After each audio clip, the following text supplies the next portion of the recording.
Hello बेटे, I hope all of you are well.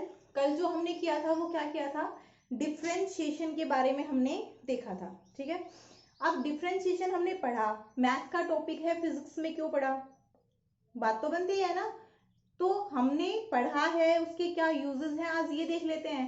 Otherwise अगर यहाँ पर आज यूजेस नहीं देखोगे तो तुम्हें लगेगा कि मैडम मोली पागल, मैथ्स पढ़ाने लग गई फिजिक्स छोड़कर। ठीक है, तो अब हम करेंगे यहाँ पर डिफरेंशिएशन की एप्लीकेशंस। ठीक है, 1D में एप्लीकेशंस करेंगे तो उससे आपको ये हो जाएगा कि हाँ, जो हमने पढ़ा वो सही पढ़ा है, आपको दिल को तसल्ली मिल जाएगी। ठीक है, तो दिल को तसल्ली देने के लिए उसकी थोड़ी सी एप्लीकेशंस देख लेते हैं कि क्या क्या यूज हैं।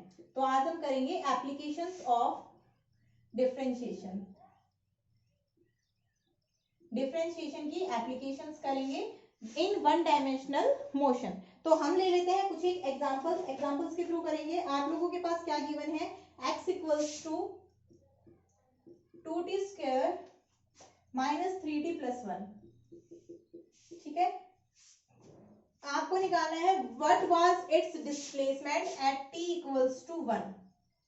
डिस्प्लेसमेंट निकालना है t इक्वल्स टू 1 पर कितना डिस्प्लेसमेंट इसका होगा। ठीक है, न्यूमेरिकल्स आएंगे इस तरह से आप लोगों के, तो वो आप ऐसे बनाओगे।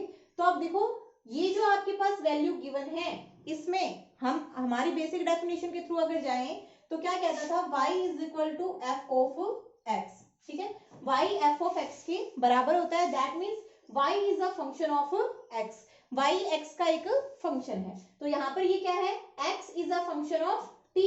मतलब अगर टाइम चेंज होगा तो उसके साथ साथ डिस्प्लेसमेंट भी चेंज होगा।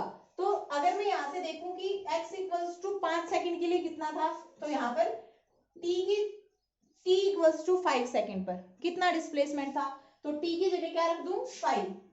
तो यहाँ पर हो गया 5 का स्क्वायर माइनस 3 इंटू 5 प्लस में 1, क्या हो जाएगा 50 माइनस 15 प्लस 1, ये आप लोगों के पास कितना आ जाएगा 36। तो इतना डिस्प्लेसमेंट, इतना मीटर वो चल चुका था जब x t इक्वल्स टू 5 था तब। इसी तरह t इक्वल्स टू 3 होगा तब कुछ और चेंज हो जाएगा, t इक्वल्स टू 2 पे कुछ और होगा, t इक्वल्स टू 1 पर कुछ और डिस्प्लेसमेंट होगा। ठीक है, तो यहां से आप लोगों ने क्या देख लिया कि जो डिस्प्लेसमेंट है ये x है, ये किसका फंक्शन है, t का फंक्शन है। कैसे पता लगाया कि अगर हम t की वैल्यू चेंज कर रहे हैं तो x की वैल्यू भी चेंज हो रही है। हमसे पूछा है displacement at t equals to 1, तो जहां पर भी t है वहां पर 1 पुट कर दो, ये आ गया। तो ये क्या है, 0। मतलब t इक्वल्स टू 1 पर कितना डिस्प्लेसमेंट था, 0 था, ऑब्जेक्ट चल ही नहीं रहा था। अब t इक्वल्स टू 2 पर अगर देखेंगे तो 2 यहाँ पर 4 हो जाएगा, माइनस 3 इंटू 2 प्लस 1, तो ये कितना आ जाएगा 8 plus 1 9 minus 3 6 metre. t equals to 2 पर वो कितना चल चुका था, 6 मीटर चल चुका था। ठीक है, तो t इक्वल्स टू 0 पर अगर देखना चाहेंगे तो क्या था, तो वहां पर 1। ठीक है, 1 मीटर। रैंडम बनाया हुआ है मेरे, t इक्वल्स टू 0 पर अगर आप डिस्प्लेसमेंट देखोगे तो वो कितना आएगा, 1 मीटर। ठीक है, t इक्वल्स टू 0 पर 1 मीटर है। ओके, फिर t इक्वल्स टू 1 पर 0, मतलब क्या हुआ है, ऑब्जेक्ट वहां से वापस आया है और फिर आगे की तरफ चलना उसने स्टार्ट किया है। ठीक है, तो यहां से आप लोगों को ये भी क्लियर हो जाएगा कि डिस्प्लेसमेंट कितना है कितना नहीं है। या फिर इसका दूसरा केस क्या हो सकता है कि वो ओरिजिन से दूसरी साइड पर था, जब t इक्वल्स टू 0 था तब वो क्या था, ओरिजिन से 1 मीटर की दूरी पर था। ठीक है, अब देखो भाई, नेक्स्ट अगर हम देखें, वो आपको ये बोल दे कि यहाँ पर आपको क्या निकालनी है, वेलोसिटी निकालनी है for t equals to 1। t equals to 1 second के लिए आप वेलोसिटी निकालो। तो वेलोसिटी क्या होती है, velocity is the gradient of displacement. Gradient क्या होता है, dx बाई dt। ठीक है, अगर आप किसी भी चीज को d बाई dt कर देते हो तो क्या बन जाता है, ग्रेडियंट बन जाता है। तो ये क्या हो गया, dx बाई dt हो जाएगा वेलोसिटी। कर दो इसका डिफरेंशिएशन, v क्या हो जाएगा, d 2t square minus 3t plus 1। ठीक है, d by dt of this. अब इसमें 2t स्क्वायर का डिफरेंशिएशन इन सबका अलग अलग होगा, 2t स्क्वायर का क्या हो जाएगा 40 माइनस 3 प्लस 1। ठीक है, तो ये आपके पास आ गया वेलोसिटी, और 1 का क्या होता है डिफरेंशिएशन, 0, कांस्टेंट का डिफरेंशिएशन 0। तो यहाँ पर आपको t इक्वल्स टू 1 पर वेलोसिटी निकालनी है, तो वो क्या आ जाएगी, 4 माइनस 3 1। ठीक है, कितनी आ गई, 1 मीटर पर सेकेंड। इसके साथ ही अगर आपसे पूछ ले कि एक्सेलरेशन कितना है, ठीक है, कितना एक्सेलरेशन हो रहा है ऑब्जेक्ट में, तो एक्सेलरेशन क्या होता है, dv by dt, dv by dt। तो ये है आपके पास d by D T of v क्या है, 40 माइनस 3, यहां से निकालोगे तो क्या आ जाएगा, 4 मीटर पर सेकेंड। तो इसका मतलब क्या हुआ, इसका मतलब ये हुआ कि एक्सीलरेशन, अब t इक्वल्स टू 1 पर बताना है आपको, तो t इक्वल्स टू 1 पर एक्सीलरेशन बताना है, यहाँ पर तो t है ही नहीं। तो इसका मतलब क्या हुआ, इस मोशन के लिए जो एक्सेलरेशन है वो क्या रहेगा, कांस्टेंट एक्सेलरेशन रहेगा। ठीक है, t इक्वल्स टू 1 पर, t इक्वल्स टू 2 पर, t इक्वल्स टू 3 पर, हर जगह के लिए क्या रहेगा, 4 मीटर पर सेकेंड आपके पास एक्सेलरेशन रहेगा। ठीक है, तो ये क्लियर हो गया। अब देखो डिफरेंशिएशन का यूज करके आपने सारी चीजें निकाल दी, और जिस टाइम पर आपसे पूछा है उस टाइम पर आप निकाल सकते हो। नेक्स्ट देखो आपके पास क्या है, एक और एग्जांपल देखते हैं। x बराबर 2/3 T square plus 16t plus 2। आपको क्या बताना है, how long the body takes to come to rest, how long the body will take to come to rest, rest पर आने के लिए इस बॉडी को कितनी देर लगेगी, ये आप लोगों को बताना है। मतलब v इक्वल्स टू 0 होना चाहिए। अब v इक्वल्स टू 0 होना चाहिए, और आपसे टाइम पूछा है कि v इक्वल्स टू 0 हो जाए वो किस टाइम पर होगा।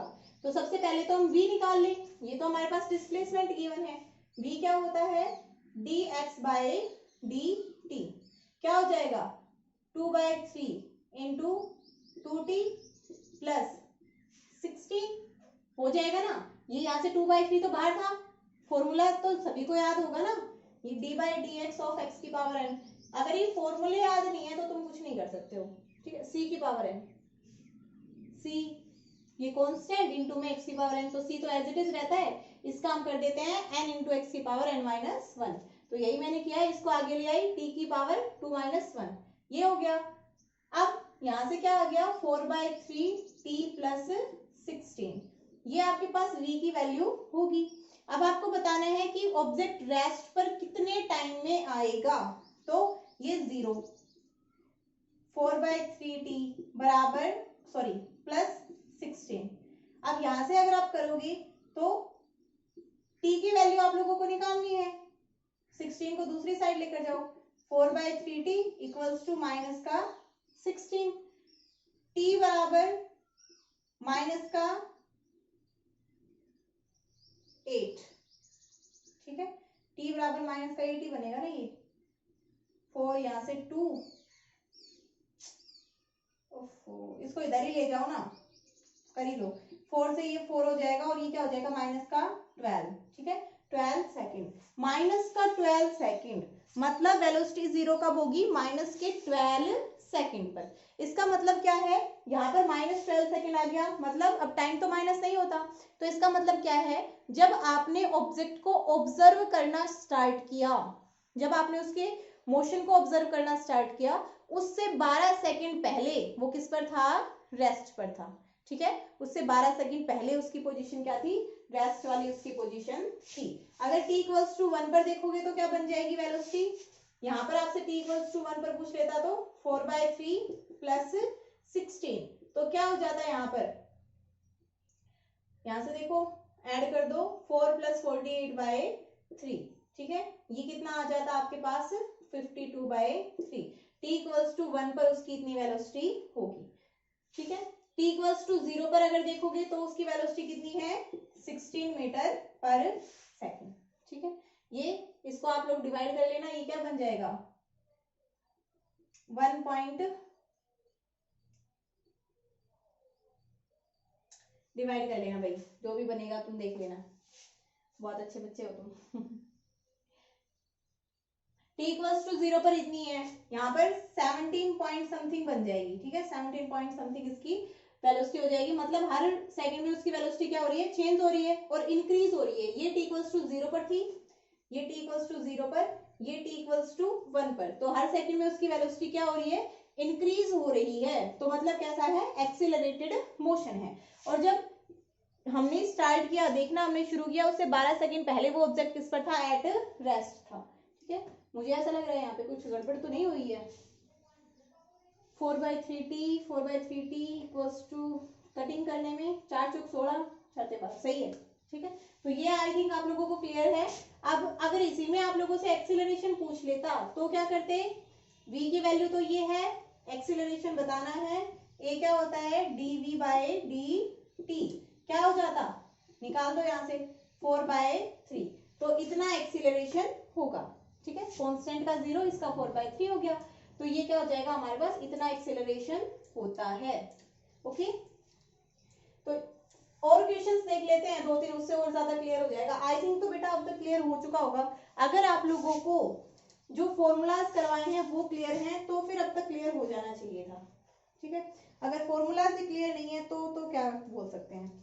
नेक्स्ट आप लोगों के लिए x बराबर 3 plus 8t plus 7t square, आप लोगों को बतानी है velocity and acceleration at t equals to 2 second.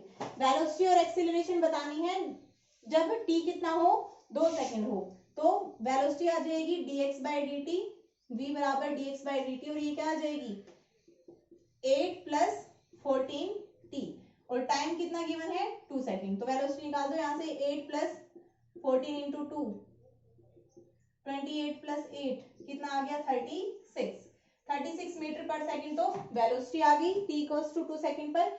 Acceleration और निकालना है, एक्सीलरेशन क्या हो जाएगा dv/dt, यहां से देखो क्या आ गया 14 आ गया। अब अकेला 14 आ गया, इसमें तो t है ही नहीं, तो t इक्वल्स टू 2 पर कैसे निकालें, तो क्या करेंगे, एक्सीलरेशन क्या रहेगा, सेम रहेगा, ठीक है। अगर t पर डिपेंडेंट ही नहीं है, acceleration is not a function of t, मतलब ये t पर डिपेंडेंट ही नहीं है, हर टाइम के लिए एक्सीलरेशन क्या रहेगा, कांस्टेंट रहेगा। ये इक्वेशन देकर आपसे ये भी पूछ सकते थे कि इस इक्वेशन के थ्रू ऑब्जेक्ट मूव कर रहा है, डिस्प्लेसमेंट ये है, तो आप उसका एक्सीलरेशन बताओ कि यूनिफॉर्म एक्सीलरेशन है या नॉन यूनिफॉर्म। दूसरा क्वेश्चन कैसे पूछ सकते थे कि यूनिफॉर्म मोशन है या फिर नॉन यूनिफॉर्म मोशन है, और पूछ सकते थे कि कांस्टेंट एक्सेलरेशन है या फिर वेरिएबल एक्सेलरेशन है। तो इस तरह से क्वेश्चन फ्रेम करने वाला कुछ भी फ्रेम कर सकता है, आप लोगों का बस कंसेप्ट क्लियर होना चाहिए। ओके, इसके साथ ही और क्वेश्चंस देखें। नेक्स्ट देखो, s इक्वल्स टू टी की cube minus 6t square plus 3t plus 4। आप लोगों को वो टाइम बताना है जब एक्सेलरेशन क्या हो, 0 हो, ठीक है। टाइम बताना है जब एक्सेलरेशन 0 हो, तो निकालो यहां से, टाइम भी नहीं गिवन है, टाइम भी खुद ही निकालना है, एक्सेलरेशन, बट एक्सेलरेशन गिवन है और वो क्या गिवन है, 0 गिवन है। तो पहले तो वेलोसिटी निकाल दो, ds/dt क्या हो जाएगी 3t square minus 12t plus में 3। एक्सेलरेशन निकालो, dv/dt क्या हो जाएगा यहाँ से 6t माइनस 12, तो ये हो जाएगा आपके पास एक्सेलरेशन। अब आपको वो टाइम निकालना है जिस पर एक्सेलरेशन क्या हो, 0, तो एक्सेलरेशन को 0 पुट कर दो, 6t माइनस में 12, तो 6t बराबर 12, दिस इंप्लाइज t बराबर 2 सेकेंड। इसका मतलब क्या है, जब t बराबर 2 सेकेंड होगा तब एक्सेलरेशन कितना होगा, 0 होगा, ठीक है। आपसे इसी में एक और चीज पूछ लेता कि find the velocity when acceleration is 0। जब वेलोसिटी बताओ जब एक्सेलरेशन 0 हो, तो वेलोसिटी कैसे बताते, उसके लिए तो हमारे पास और कुछ तो नहीं गिवन था, वेलोसिटी के लिए यही फॉर्मूला था 3t square minus 12t plus 3। तो हम क्या करते, हम पहले यहां से एक्सेलरेशन 0 के लिए टाइम निकालते, फिर इस टाइम को हम यहाँ पर पुट कर देते कि जब t इक्वल्स टू 2 सेकेंड है तो उस टाइम पे एक्सेलरेशन 0 है, तो उसी टाइम पर हमें क्या निकालनी है, वेलोसिटी निकालनी है। तो क्या हो जाती है हमारे पास 3, 2 का स्क्वायर माइनस 12 इंटू 2 प्लस में 3, और ये क्या हो जाएगा 12 माइनस 24 प्लस में 3, और ये माइनस 12 प्लस 3 बराबर माइनस 9 मीटर पर सेकेंड। इसका मतलब क्या है, रिटार्डेड मोशन है, वेलोसिटी की डायरेक्शन अपोजिट है, तभी तो वो क्या हो रहा है, एक्सेलरेशन वहां पर 0 हो रहा है। ओके, आई थिंक बेटा अब ये तो सारे कंसेप्ट आप लोगों को क्लियर हो गए होंगे। अब इसी के साथ जब हम कैलकुलस पढ़ने ही लग गए हैं तो साथ साथ में इंटीग्रेशन और पढ़ लेते हैं। ठीक है, इंटीग्रेशन भी किस में आता है, कैलकुलस में ही आता है। तो ये क्या है, इंटीग्रेशन। अब इंटीग्रेशन क्या होता है, तो देखो ये होता है हमारे पास reverse of differentiation, reverse of differentiation. अब तक हमने देखा कि अगर हमारे पास x गिवन है और उससे हमें v निकालना है, a निकालना है, तो हम इजीली निकाल पा रहे थे उनका डिफरेंशिएशन करके। बट अगर हमारे पास v गिवन है और x पूछ ले तो कैसे निकालेंगे, तो क्या उसका डिफरेंशिएशन करेंगे, क्योंकि उसका फॉर्मूला तो ये होता है ना, v बराबर dx बाय dt, ये फॉर्मूला होता है। अब हमें x निकालना है तो हम क्या करेंगे, क्या करेंगे भाई बताओ। तो इसी के लिए फिर नई इन्वेंशन, और वो नई इन्वेंशन क्या थी, इंटीग्रेशन। ठीक है, और ये क्या था, रिवर्स ऑफ डिफरेंशिएशन। अब डिफरेंशिएशन में क्या करते थे, डिफरेंस और डिवीजन करते थे। ठीक है, पहले डिफरेंस करते थे और फिर डिवीजन। तो इसका रिवर्स हमें करना है, तो रिवर्स करना है तो यहां से भी रिवर्स, डिवीजन का भी रिवर्स और डिफरेंस का भी रिवर्स। तो इंटीग्रेशन क्या बन जाएगा, पहले मल्टीप्लाई और फिर एडिशन। ठीक है, डिफरेंस करके उनका डिवाइड कर देते थे तो क्या बनता था, डिफरेंशिएशन।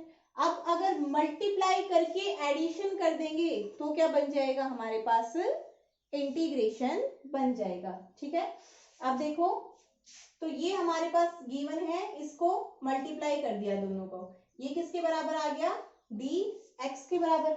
अब dx या dt क्या था वहां पर, बिल्कुल स्मॉल टाइम इंटरवल था ना, उसमें डेल्टा टी टेंड्स टू 0, तो यहाँ पर भी वो वही है, डेल्टा टी टेंड्स टू 0।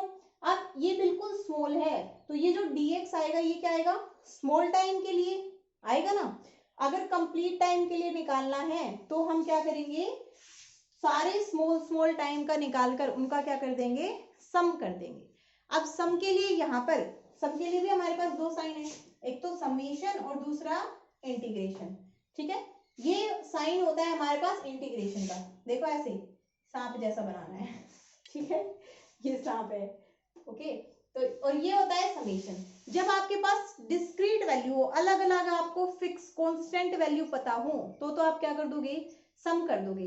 लेकिन आपको अलग अलग एग्जैक्ट कांस्टेंट वैल्यू नहीं पता हो तो जब हमने ये निकाला dx बाई dt तो वो टाइम t टेंड्स टू 0 था ना, डेल्टा t टाइम में चेंज टेंड्स टू 0 था ना, 0 तो नहीं था। तो मतलब क्या है, जो यहाँ पर इसकी वैल्यू आएगी, इसकी वो एक फिक्स कांस्टेंट तो नहीं आएगी, थोड़ी सी वेरिएबल आएगी।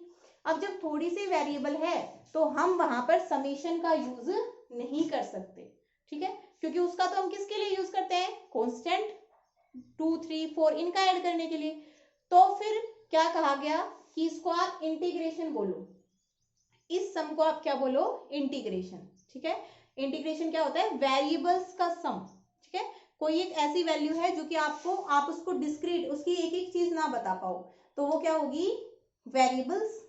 तो ये वेरिएबल्स का जो सम होता है इसको हम क्या कहते हैं, इंटीग्रेशन।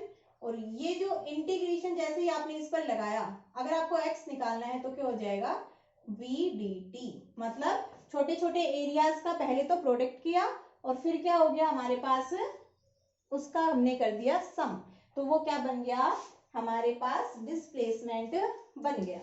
अब हमने वेलोसिटी टाइम ग्राफ उसमें लिया था, इसमें भी वही ले लो। ये हो गया हमारे पास v और ये हो गया है t। ठीक है, ये ग्राफ कुछ इस तरह से था। वहां पर मैं आपसे पूछूं कि मुझे आप लोग इस वाले एरिया के लिए, ये टाइम t2 है, ठीक है, और ये है टाइम t1।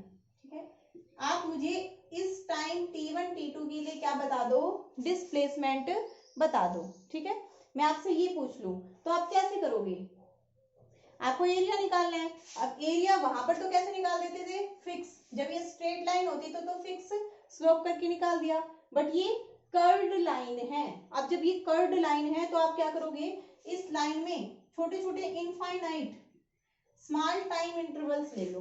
तो ये हर एक टाइम इंटरवल बिल्कुल छोटे से छोटा है, इनफाइनाइटली स्मॉल है, इसके लिए इसको ऊपर तक मिलाओ।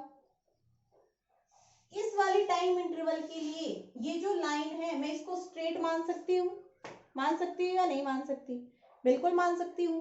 तो इस लाइन के लिए ये जो छोटा सा मैंने टाइम इंटरवल लिया है, इसके लिए जो एरिया है वो क्या हो जाएगा, डिस्प्लेसमेंट बता देगा। तो इसके लिए क्या आ जाएगा, dx, छोटा सा dx, छोटा सा dx क्या आ जाएगा भाई, v वेलोसिटी इंटू में वो छोटा सा टाइम इंटरवल आ जाएगा ना, dx बराबर v इंटू dt। अब हर एक के लिए ऐसे ही करूंगी मैं, ठीक है, सभी के लिए इसी तरह से एरिया निकाल देंगे। अब जब सभी के लिए इसी तरह से एरिया निकाल देंगे तो क्या बन जाएगा, सभी के लिए अलग अलग एरियाज आ जाएंगे। वेलोसिटी तो क्या है, वेरी कर रही है ना यहाँ पर, तो सभी के लिए अलग अलग एरियाज आ जाएंगे। ठीक है, अब जब सबके लिए अलग अलग एरियाज आ गए, टोटल निकालने के लिए मुझे क्या करना पड़ेगा, सम, वो हो जाएगा x, और फिर मैं इसका क्या कर दूं, सम। ठीक है, तो पहले मैंने प्रोडक्ट किया, प्रोडक्ट करने के बाद क्या कर दिया, सम। तो ये मेरे पास क्या आ गया, इंटीग्रेशन। ठीक है, और ये क्या बन गया, ये इंटीग्रेशन डिस्प्लेसमेंट या फिर डिस्टेंस। ठीक है, आई थिंक क्लियर हो गया होगा इंटीग्रेशन कैसे करते हैं, हो गया क्लियर। फिर से एक बार बता देते हैं बेटा, आपने छोटे छोटे एरियाज को लिया, ठीक है, छोटे छोटे एरियाज को लिया, उन सारे एरियाज का क्या कर दिया, सम कर दिया। बेसिक फैक्ट आपको पता है थ्योरी से कि ये जो एरिया होता है इस कर्व के अंडर वो क्या देता है, हमें डिस्प्लेसमेंट बताता है। बट यहाँ पर जैसे कि हमारा कर्व है वो स्ट्रेट लाइन नहीं है, तो हमें एरिया निकालने में थोड़ी सी प्रॉब्लम हो रही थी। अब जब प्रॉब्लम हो रही थी तो हमने क्या किया, छोटे छोटे टाइम इंटरवल्स लिए, उनके अक्रॉस एरिया निकाला और हर एक एरिया का क्या कर दिया, हमने सम कर दिया। ठीक है, तो ये हमारे पास क्या हो गए, हर एक एरिया की अक्रॉस हमने सम कर दिया और वो हमारे पास क्या बन गया, टोटल डिस्प्लेसमेंट। क्लियर है, I don't think any type of any doubt किसी भी बच्चे को अब रहना चाहिए, क्रिस्टल क्लियर होना चाहिए भाई, एक एक पॉइंट तुम्हारे क्रिस्टल क्लियर होना चाहिए। मैंने मल्टीप्लाई किया पहले, फिर क्या कर दिया, एडिशन, इंटीग्रेशन बन गया ये। ठीक है, मल्टीप्लाई और एडिशन कर दिया मैंने। ओके, ये हम इसके एप्लीकेशंस भी आगे पढ़ेंगे, जब हम वर्क डन पढ़ेंगे ना उसमें आपको इसकी बहुत सारी एप्लीकेशंस मिलेंगी। ठीक है, और ये ब्लैक इंक तो बहुत ही बेकार है भाई, सारा बोर्ड गंदा कर दिया है ना, कल से ब्लू लेकर आएंगे। तो ये हो गया आपके पास इंटीग्रेशन। इंटीग्रेशन इस तरह से हम क्या करेंगे, एरिया को निकाल देंगे। अब इंटीग्रेशन दो टाइप के होते हैं, एक तो होता है डेफिनाइट इंटीग्रल और दूसरा होता है इनडेफिनाइट इंटीग्रल। ठीक है, आपके पास जो ये वैल्यू है VDT, आप इसको क्या बोलते हो, इंटीग्रल बोलते हो।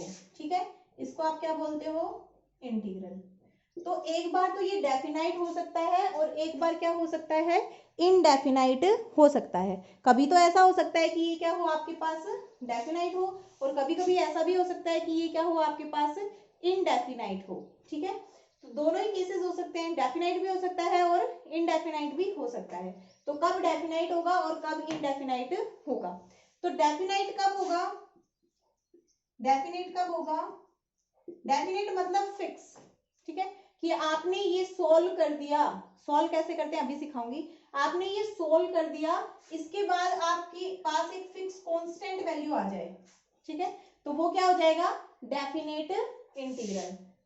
अगर आपको सॉल्व करने के बाद फिक्स वैल्यू ना मिले, क्या मिले, वेरिएबल मिले, ठीक है, वेरिएबल वैल्यू मिले, मतलब उसमें फंक्शन का कोई ना कोई हिस्सा रह जाए, तो वो क्या मिलेगा आपको, इनडेफिनेट इंटीग्रल। मतलब आप जैसे जैसे वेरिएबल की वैल्यू चेंज करते जाओगे वैसे वैसे आपके पास इंटीग्रल की वैल्यू भी चेंज होती जाएगी, तो वो क्या हो जाता है, इनडेफिनेट इंटीग्रल। ठीक है, अब फॉर्मूलाज पर आ जाओ।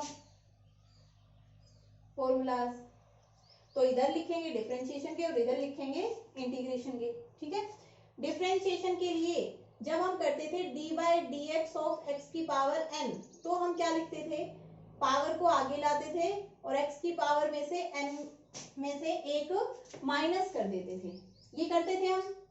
अब यहाँ पर हमें लिखना है इंटीग्रेशन का, और इंटीग्रेशन क्या होता है, अपोजिट ऑफ डिफरेंशिएशन। तो जब इंटीग्रेशन करना होगा आपको x की पावर n का और dx, तो आपके पास क्या है, रिवर्स ऑफ डिफरेंशिएशन, डिफरेंशिएशन का रिवर्स करना है। कर दो यहाँ पर डिफरेंशिएशन का रिवर्स। तो पहले आपने क्या किया था, वहां पर पावर को आगे लेकर आए थे, तो और फिर पावर में से एक माइनस किया था, इसमें वापस उल्टा करना है, तो पावर को आगे पहले नहीं लेकर आएंगे, बाद में लाएंगे। ठीक है, पावर में से एक माइनस किया था तो पावर में एक कर दो प्लस, ये कर दिया प्लस। इसमें पावर से मल्टीप्लाई किया था तो यहाँ पर पावर से क्या करेंगे, डिवाइड करेंगे। ठीक है, एक के फॉर्मूले याद रख लो, दूसरे के खुद बना सकते हो, कोई दिक्कत ही नहीं है। ठीक है, तो ये हो जाएगा आपके पास इंटीग्रेशन का फॉर्मूला, और एक यही फॉर्मूला है, इसी से आपकी 90 to 95% सॉल्व हो जाएंगे। कुछ एक है आपके फॉर्मूलाज किसके, ट्रिग्नोमेट्री के, वो आप लोगों को याद करने हैं, साइन कोस और टेन के याद कर लेना बस, बाकी तो किसी की ज्यादा जरूरत नहीं है। ठीक है, जैसे हमारे पास d by d x of log x क्या होता है, 1 बाय एक्स होता है, ये फॉर्मूला लिख लेना, कल नहीं लिखवाया होगा ना शायद। तो अगर आपको 1 बाय एक्स का इंटीग्रेशन करना हो तो आपके पास याद रहना चाहिए आपको कि ये किसका डिफरेंशिएशन था, log x का, तो ये क्या बन जाएगा, log x। ठीक है, एक और फैक्ट देखो, d by d x of e की पावर एक्स एक्सपोनेंशियल का यही होता है, तो इसका इंटीग्रेशन भी यही होगा। ठीक है, बाकी तो मोस्ट ऑफ न्यूमेरिकल सारे इसी वाले फॉर्मूले से हो जाते हैं, आप लोगों को और कुछ देखने की जरूरत भी नहीं पड़ती। ठीक है, तो ज्यादा टेंशनबाजी नहीं लेनी है, बस अपना इजीली आराम से करना है। ठीक है, अब देखो हम एक एग्जांपल ले लेते हैं, ये न्यूमेरिकल सामने करोगे ना तभी आएंगे बेटा, अदरवाइज नहीं आएंगे, और फिर न्यूमेरिकल के थ्रू ये भी देख लेंगे डेफिनेट कैसे, इनडेफिनेट कैसे। ठीक है, तो एक एग्जांपल ले लो, क्या एग्जांपल लो, b बराबर 2t square minus 2t plus 1, ये ले लें, b बराबर 2t square minus 2t plus 1। ठीक है, सही है, ले लेते हैं। हमें तो क्या निकालना है, डिस्प्लेसमेंट निकालना है, तो डिस्प्लेसमेंट के लिए हमें पता है, अब डिस्प्लेसमेंट कैसे निकालेंगे, ये पता होने के लिए हमें जो हमारे बेसिक फॉर्मूलाज हैं वो याद रहने चाहिए। ठीक है, जैसे डिस्प्लेसमेंट क्या होता है, v क्या होता है dx by D T, a क्या होता है dv बाई डी टी। ठीक है, इस तरह से ये हमें याद होने चाहिए। तो जब डिस्प्लेसमेंट निकालेंगे तो ये क्या आएगा, x v डी टी और इसका इंटीग्रेशन, क्योंकि dx क्या बन जाता है v डी टी, तो इसका भी दोनों साइड इंटीग्रेशन कर देंगे तो ये तो बन जाएगा x और ये v डी टी। ठीक है, ये यहां से कर दो इसका v D T, 2t square minus 2t plus में 1। इंटीग्रेशन वाला फॉर्मूला लगाओ, तो यहाँ पर देखो कांस्टेंट उसमें भी एज इट इज रहता था, कांस्टेंट इसमें भी एज इट इज रहेगा। ठीक है, तो देखो 2, वैसे तो जो अगर आपको कांस्टेंट का इंटीग्रेशन करना हो ना ऐसे, तो इसके साथ ये आएगा cx, ये कैसे आएगा देखो, आप यहाँ पर c इंटू एक्स की पावर 0 और dx लिख सकते हो, बिल्कुल लिख सकते हो। यहाँ पर c तो बाहर कांस्टेंट एज इट इज, इसके साथ x की पावर में एक ऐड करना है और उसी से डिवाइड, तो ये क्या बन जाएगा, फॉर्मूला c इंटू में x। वहां पर डिफरेंशिएशन में क्या होता था, कांस्टेंट होता था तो x की पावर में से एक माइनस करना होता था, है ना। x की पावर को आगे लेकर आना होता था और फिर x की पावर में से एक माइनस। तो यहाँ पर x की पावर 0 है, कांस्टेंट मतलब x की पावर 0 से मल्टीप्लाई है। तो यहाँ पर देखो सी एज इट इज, x की पावर को आगे लाओ 0, इसके साथ में तुम कुछ लिख लो जाए, क्या आएगा 0। तो इसीलिए कांस्टेंट का डिफरेंशिएशन तो 0 होता है और कांस्टेंट का इंटीग्रेशन जब करते हो तो वो ये इस तरह से आता है, वेरिएबल की एक पावर के साथ। ये तो जब आप न्यूमेरिकल्स करोगे ना तो खुद ब खुद आ जाएंगे। अब देखो भाई, और अभी तो तुम्हारे टॉपिक भी आने वाला है मैथ्स में, तो हो जाएगा, जितना फिजिक्स में यूज था ना उतना हमने कर लिया है। तो देखो यहाँ पर फॉर्मूला लगाओ, क्या फॉर्मूला था हमारे पास, x की पावर n dx बराबर x की पावर n प्लस 1 अपॉन में n प्लस 1। x की t की पावर कितनी है यहाँ पर, इसको ऐसे लिख लो 2t स्क्वायर 2t प्लस 1, ठीक है, ये माइनस। तो अब देखो 2 t स्क्वायर है तो पावर में एक ऐड करना है t की क्यूब अपॉन में 3 माइनस 2, यहाँ पर t स्क्वायर अपॉन में 2 प्लस में t, ठीक है, क्या आ जाएगा 2/3 t की cube minus t square plus t, ये आ जाएगा आपके पास डिस्प्लेसमेंट, ठीक है, डिस्प्लेसमेंट आपके पास ये आ गया। अब आपसे कितने भी टाइम पर पूछेगा तो आप उसको क्या करोगे, निकाल सकते हो, ठीक है, जितने भी टाइम पर आपसे पूछे ये डिस्प्लेसमेंट उतने टाइम पर आप इसको निकाल सकते हो। अब देखो भाई एक और क्या हो सकता है आपके पास ये गिवन हो और न्यूमेरिकल कर लेते हैं। आपके पास v की वैल्यू गिवन हो 2x माइनस में 2, ये आपके पास v की वैल्यू गिवन है, ठीक है, और आपको निकालने किसके लिए है, आपको दो पॉइंट्स दे दिए, टाइम दे दिया कि 3 to 5 में v की वैल्यू x की वैल्यू कितनी है, कितना उसने डिस्प्लेसमेंट किया, टाइम दे दिया t equals to 3 second to t equals to 5 second, तब उसने कितना डिस्प्लेसमेंट ट्रेवल किया ये आपको बताना है। अब एक वैल्यू के लिए तो बता देंगे, दो के लिए कैसे बताएं, तो देखो यहाँ से v क्या हो गया 2x माइनस 2, तो x क्या होगा integration of v D t बेटा, यहाँ पर 2t माइनस 2 का इंटीग्रेशन क्या हो जाएगा 2t स्क्वायर अपॉन में 2 माइनस 2t, ये हो जाएगा t square minus 2t x। अब अगर आपके पास डिफरेंशिएशन करने के बाद ऐसी फॉर्म में आए तो इस इंटीग्रेशन को हम क्या बोलते हैं, इनडेफिनेट इंटीग्रल, मतलब इसकी कोई फिक्स वैल्यू नहीं है, अगर आप टाइम को 1 रखोगे तो अलग आएगा, 2 रखोगे तो अलग आएगा, 3 रखोगे तो अलग आएगा, ठीक है, ये वेरिएबल है, तो ये क्या हो गया इनडेफिनेट इंटीग्रल। बट अगर आपको टाइम की फिक्स वैल्यू दे दे कितने टाइम के लिए, तो आप क्या करोगे उसकी वैल्यू पुट करोगे।